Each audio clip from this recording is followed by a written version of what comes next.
Nous sommes de retour pour la deuxième partie de notre émission. Mes trois invités sont restés avec moi. Honorable Francis Kalumbo, ancien membre du PPRD, devenu opposant. Merci d'être resté avec moi. Maître Guillaume Mangelot, vous êtes avocat, vous êtes par ailleurs le communicateur de la majorité présidentielle en RDC. Merci à vous également. Et le professeur Alphonse Makengo Nkoto qui enseigne le droit et les sciences politiques à l'Université de Kinshasa est également avec moi. Merci, professeur. C'est l'accord de la Saint-Sylvestre 2016 qui a fixé le calendrier électoral devenu irréaliste en RDC. Mais quel est l'avenir de cet accord à l'époque boudé par une bonne partie de l'opposition congolaise? Avant d'en parler avec mes invités, suivons ce sujet de la rédaction signée Aminata Diak. Sous la médiation des évêques catholiques, un accord politique avait été conclu entre les signataires de l'accord du 18 octobre et l'opposition le 31 décembre 2016. Ce compromis, communément appelé l'accord de la Saint-Sylvestre, devait conduire à un partage de responsabilités pour une gestion consensuelle du pays jusqu'à l'élection du successeur du président Joseph Kabila. L'accord prévoyait également l'organisation des législatives et des élections locales, des scrutins qui pourraient être reportés selon la commission électorale. Un report qui, pour la majorité, maintient l'accord dans la continuité. L'accord de la Saint-Sylvestre va continuer son bonhomme de chemin et sa vie, parce qu'il est prévu dans le dit accord que le gouvernement de la République, le Conseil national du suivi de l'accord et la CENI sont appelés à se rencontrer, je crois, chaque 2 mois pour évaluer la marche du processus et décider, en cas de nécessité et de façon consensuelle, de la période supplémentaire à accorder au processus pour qu'il arrive à bonne fin. Et donc, ça signifie qu'après le 31 décembre, l'accord continue, la vie politique continue, parce que le plus important, ce n'est pas la date, ce sont les dispositions qui garantissent une certaine stabilité et continuité de l'État. Pour l'opposition, l'accord du 31 décembre 2016 reste la seule référence pour sortir le pays de la crise. Elle appelle au respect des fondamentaux du texte. Il faut d'abord rappeler que l'accord n'est pas que l'échéancier électoral. Il y a des éléments fondamentaux qui restent d'actualité et puis les problèmes posés dans l'accord ne sont pas encore résolus. J'entends par éléments fondamentaux ce qui suit. 1. Les principes selon lesquels il n'y a pas de révision constitutionnelle pendant la période préélectorale. Il n'y a pas de référendum pendant la même période. Joseph Kabila est arrivé à la fin de ses mandats à la présidence. Il n'y a pas un 3e mandat. Le deuxième élément important, c'est la décrispation politique. De son côté, la conférence épiscopale du Congo réitère son appel au respect des engagements pris en décembre 2016 et à l'application de l'accord. Que les évêques ne souhaitent qu'une seule chose, et je crois que c'est la plus réaliste, l'application de l'accord de bonne foi. Appliquer l'accord du 31 décembre de bonne foi. Rien que ça fera beaucoup pour le pays. Et vous verrez qu'avec... si on arrivait à ce point-là, il y a beaucoup de choses qui vont s'améliorer de soi. Mais ce qui me paraît certain, les évêques ne vont pas aller dans un autre dialogue alors qu'ils ont fait l'essentiel, qu'il suffit d'avoir la bonne volonté d'appliquer les résultats de cet accord-là pour sortir de la crise. L'appel à un 3e dialogue ne semble pas trouver écho favorable auprès de l'épiscopat congolais. Reste à savoir si la classe politique congolaise réussira à garder le consensus autour de l'accord de la Saint-Sylvestre. Rien n'est moins sûr, mais la grande incertitude est la date précise de la tenue des élections prochaines en République démocratique du Congo. Maître Mangelot, il y a des analystes qui pensent, et c'est heureux d'avoir un professeur de droit constitutionnel avec nous, qui pensent que l'accord de la Saint-Sylvestre 2016 a mis en parenthèse la constitution de votre pays, selon laquelle le pouvoir aurait dû revenir au président du Sénat après le 20 décembre 2016. Et ils pensent que cet accord est illégitime. Que leur répondez-vous? Mais déjà, cette interprétation n'est pas tout à fait optimale. Ça tient à quoi ça, de dire ça? Non. La Constitution prévoit des mécanismes par rapport au fait que les chefs de l'État, en fait, on n'a pas pu organiser les élections en 2016 et sur pied de l'article 70 alinéa 2. Et là-dessus, il y a un éminent professeur qui d'ailleurs qui était le rédacteur de cet article-là, M. Montpouillat, qui a expliqué dans quel contexte il avait rédigé cet article-là et pourquoi est-ce qu'on a ajouté l'alinéa 2. Et les travaux préparatoires déterminent effectivement ce qui avait été décidé en ce moment-là. Donc, l'article 70 alinéa 2 et l'article 103 et 105 de la Constitution prévoient qu'effectivement une légitimité acquise dans certaines conditions à un moment donné reste opérationnelle jusqu'à ce qu'une autre légitimité soit acquise dans les mêmes conditions. Il s'agit de ça tout simplement. Et cette interprétation est imparable. Et la Cour constitutionnelle a répété la même chose. En vertu de quoi le fait que quelqu'un soit en opposition avec cette interprétation, ça devient en fait la science infuse ou la référence absolue. Ça ne tient pas la route. La non-organisation d'une élection pour défaut de financement est prévue par la Constitution. Mais le fait qu'on puisse avoir, pour organiser une élection, il faut que les moyens soient réunis pour pouvoir le faire. Si les moyens ne sont pas réunis, on ne peut pas le faire. On ne peut pas partir du principe qu'effectivement, il faut faire les élections pour faire les élections. Tenez, ce qui s'est passé en RCA, on a voulu faire les élections pour les élections. On en est où aujourd'hui pour l'instant? Ça pose un problème. Nous sommes dans un périmètre particulier. Il ne faut pas qu'on puisse faire des transpositions des situations et de manière aussi il y a des spécificités dans votre pays. C'est un pays particulier. Attention, attention, attention. Pendant les années 90, on a cru qu'effectivement, il suffisait que Mobutu sorte et que tout était réglé. Ça n'a jamais été réglé. Donc on vient de très loin. On vient d'un pays qui n'avait même pas d'institution depuis très longtemps. Au jour d'aujourd'hui, les gens se pavanent avec cette constitution a fait. Souvenez-vous, en 2006, l'UDPS ne voulait pas de cette constitution. Aujourd'hui, ils sont portés de la constitution. Et maintenant, vous me dites en plus, M. Richard, que oui, l'accord serait supérieur à la Constitution, mais pas du tout. Qui dit non, c'est pas du tout. D'accord. Donc la Constitution reste dans la hiérarchie des normes, la norme suprême dans votre pays aujourd'hui. L'accord reconnaît, dit que la Constitution est supérieure. L'accord ne dit pas qu'il est supérieur à la Constitution. Ça sortirait d'où ça? Nous sommes gérés par la Constitution de la République qui a été passée au référendum pour la totalité ou la majorité de la population congolaise. Et alors, quelques personnalités célèbres se réunissent à un endroit donné et estiment que ce qu'ils vont devoir convenir, c'est reste supérieur à la Constitution. Non. Professeur, pas du tout. Nkoutou, oui. Vous enseignez le droit constitutionnel. Oui. Situez-nous par rapport à cette question de légitimité et de rapport entre l'accord de la Saint-Sylvestre 2016 et la Constitution congolaise 2011. D'abord, je voudrais répondre parce que vous avez dit que les présidents du Sénat, c'est pas moi, devraient assumer l'intérim à la place du président Kabila. Après le 20 décembre 2016. Après le 20. Or, le même Sénat, le mandat de ces sénateurs sont déjà périmés. Depuis plus de 5 ans. 5 ans. Oui. Or, vous avez la Constitution ici. Donc l'héritier constitutionnel n'avait plus de légitimité pour assurer l'intérim. Non. Et moi, je reviens à l'article 73 de la Constitution. Très rapidement. On ne va pas rentrer dans la technicité de la question. J'ai dit très rapidement, professeur. 90 jours avant l'expiration du mandat du président en exercice, la CENI organise des élections. Mais la CENI, avant d'organiser les élections, les gouvernements devraient donner des moyens à la CENI pour organiser des élections. Ce n'est pas le cas. On entendait l'ex-premier ministre Matata nous parler de Macron, de tout ceci, cela. Il y avait des entrées, il y avait de l'argent. Donc le gouvernement a fauté. Mais bien sûr.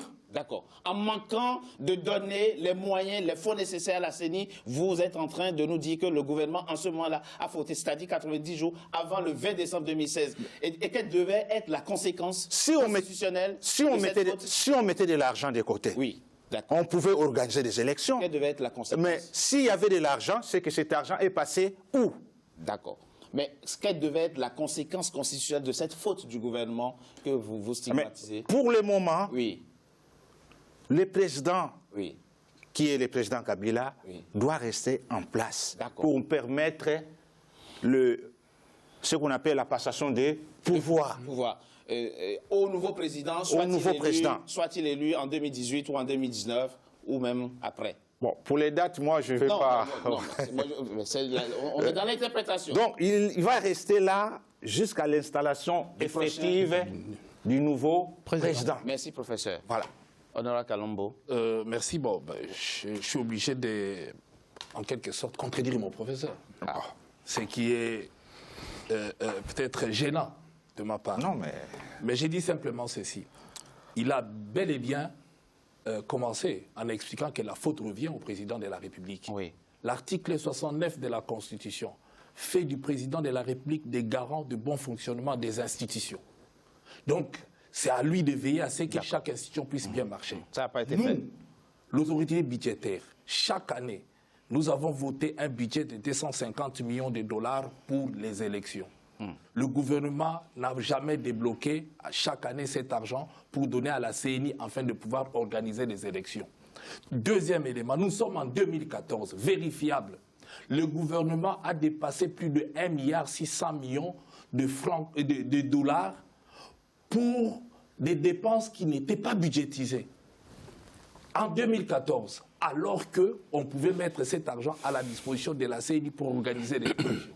Là aussi, une fois de plus. Et chaque année, la présidence de la République, qui est une institution, et la primature, pas le gouvernement, la primature, dépense plus de 700% et 800% au-dessus du budget que nous leur accordons. Donc ils vont au-delà. Et l'Assemblée Et l'Assemblée aussi?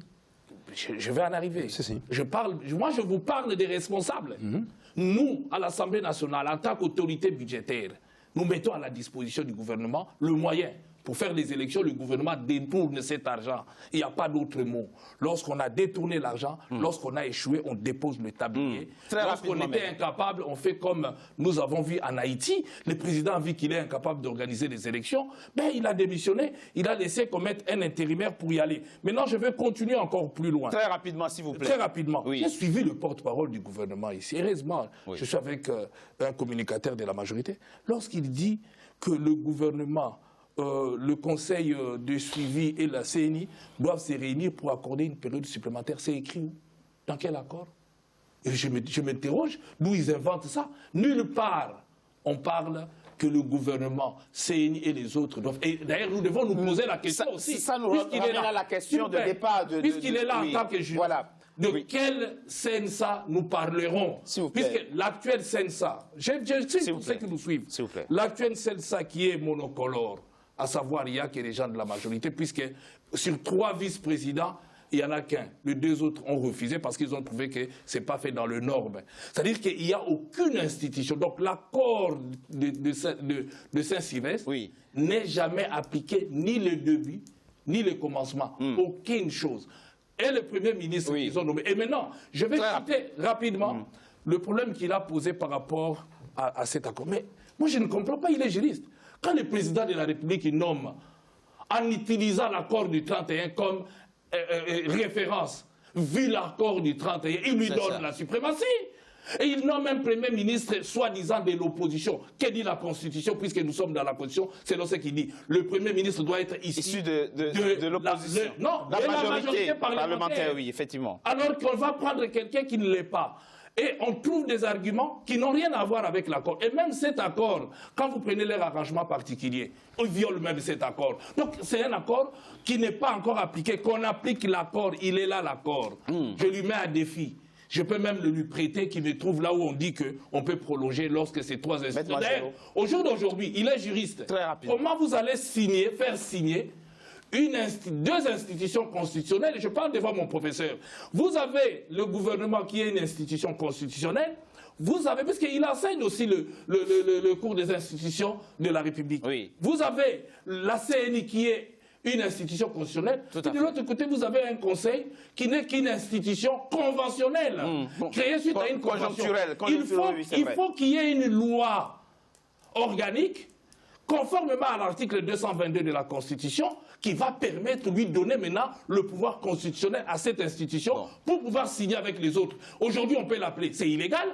Et ils sont allés à Kananga, où on voit alors, on laisse Maître Manjolo répondre aux différents points que vous avez évoqués très rapidement. Ce qui se passe dans notre pays, je cite une seule phrase, ce qui se passe dans notre pays, c'est du charabia, c'est n'importe quoi. Vous faites signer une institution conventionnelle avec les autres et vous prenez ces documents pour opposer ça à tout le monde. Ce n'est pas normal. Outre le point que les participants à cet accord, ou du moins au dialogue qui a pondu cet accord, n'ont pas de légitimité. C'est les détracteurs de l'accord qui le disent, ils ne représentent personne, disent-ils. Cet accord prévoit-il une disposition qui entrevoit la possibilité d'aller au-delà du 31 décembre 2017? Bien entendu. Mais simplement, les confrères Kalombo, si vous rentrez dans la fureur, toute la fraîcheur que vous aviez au début, vous l'avez perdue avec cette fureur-là. Parce que vous êtes parti sur une bonne démarche très intéressante et tout à coup, vous avez commencé à noyer toute cette intelligence-là dans la fureur. Non, oui, pas fâché, effectivement. je parle comme ça. Maintenant, pour revenir à l'essentiel, l'accord dit, vous avez le point 4. Non, vous pouvez regarder le point 4. Oui, j'ai ça, le point 4. Qui parle le point 4. Quand il clôture le point 4, il dit après toutefois. Donc, par conséquent, il y a une ouverture par rapport aux possibilités. Non, je peux vous lire le point 4 pour ne pas tromper. Je prends le point 4. Non, je prends le point 4.2. Les parties prenantes conviennent de l'organisation des élections à une seule séquence présidentielle, législative, nationale et provinciale. Au plus tard. 31 décembre 2017. Point final. Toutefois, non, je vais en arriver. Allez-y. Au plus tard, c'est bien dit au plus tard. Je continue. Toutefois, le Conseil national de suivi de l'accord et du processus électoral, le gouvernement et la CNI peuvent unanimement apprécier le temps nécessaire pour le parachèvement des dites élections. Il est juriste. Parachèvement. Le parachèvement de cette séquence-là, des dites élections qui doivent avoir lieu avant le 31 décembre. Il est là. Permettez que j'y reprenne la parole. Voyez-vous, la difficulté, c'est celle-là. La logistique fait ceci. Soit on ferme un texte ou on l'ouvre. Donc, si on ouvre un texte, on permet une dérogation éventuelle. Oui, mais dans cette période-là, on ne dit pas prolonger. Le mot prolongation n'y est pas. Oui, mais honorable, laissez-moi aller jusqu'au bout. C'est-à-dire que si vous estimez que vos arguments sont solides, les gens qui nous suivent, vous accordez crédit. Mais si vous incitez, c'est que vous estimez que ce n'est pas assez solide. Donc, la logistique, les prophètes à côté de moi, ils essaient. Quand vous ouvrez cette possibilité-là, ce qu'il y a dérogation possible, on dit on va évaluer pour les parachèvements. Bon, on ne dit pas que les parachèvements à telle date. Non. La date est déjà dit. Non. La date est dit au plus tard. L'ouverture, malheureusement. On dit au plus tard, donc on ne peut pas aller au-delà. Vous considérez que c'est un processus qui a commencé avec l'enrôlement? Non, c'est pas fermé. L'interprétation, mais pas du tout, malheureusement. On dit parachever, on ne dit pas prolongation. Francis, parachèvement, c'est fini. Permettez. Donc ça pouvait être en novembre. Voilà, donc il pouvait le faire en novembre. Il pouvait le faire en octobre. Laissez Maître Mangelo. Vous ne pouvez pas interpréter très rapidement. C'est-à-dire qu'on va jusqu'au bout. L'horizon indépassable par rapport. Attendez, l'horizon indépassable par rapport à l'alinéa premier s'arrête au 31. D'accord? Ça, c'est l'alinéa premier s'arrête au 31. Et tout de suite après, on dit non, toutefois. Donc après les 31, c'est pas avant le 31, c'est toutefois.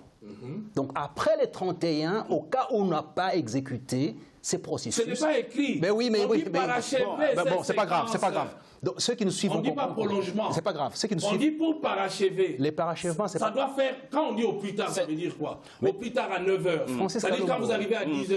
Mais on ne peut pas discuter. On peut pas discuter avec autant de chaleur, puisque là, je vous ai écouté. Laissez-moi aller jusqu'au bout de mon raisonnement. Mais simplement, vous savez, la difficulté que vous avez aujourd'hui, elle est liée à Genval. Non, oui, mais non, je clôture là-dessus. Malheureusement, on est en train de remonter, puisque le fait de pouvoir rappeler l'histoire. On n'a pas assez de temps pour refaire l'histoire. Ça sert en deux phrases. Oui, s'il vous plaît. Non, ça sert en deux phrases. Oui, s'il vous plaît. Si à Genval, ils avaient une projection, un projet quelconque, partant que, bon voilà, au cas où les choses se passent dans ces termes ici, on peut proposer ça comme solution parce que nous sommes aujourd'hui une force d'opposition. Attendez, laissez-moi finir. Ça n'a pas été le cas. Genval, c'était les catéchismes de la haine contre Kabila. Ce qui fait qu'ils n'ont même pas fait un document par rapport à ça. Donc c'est passé.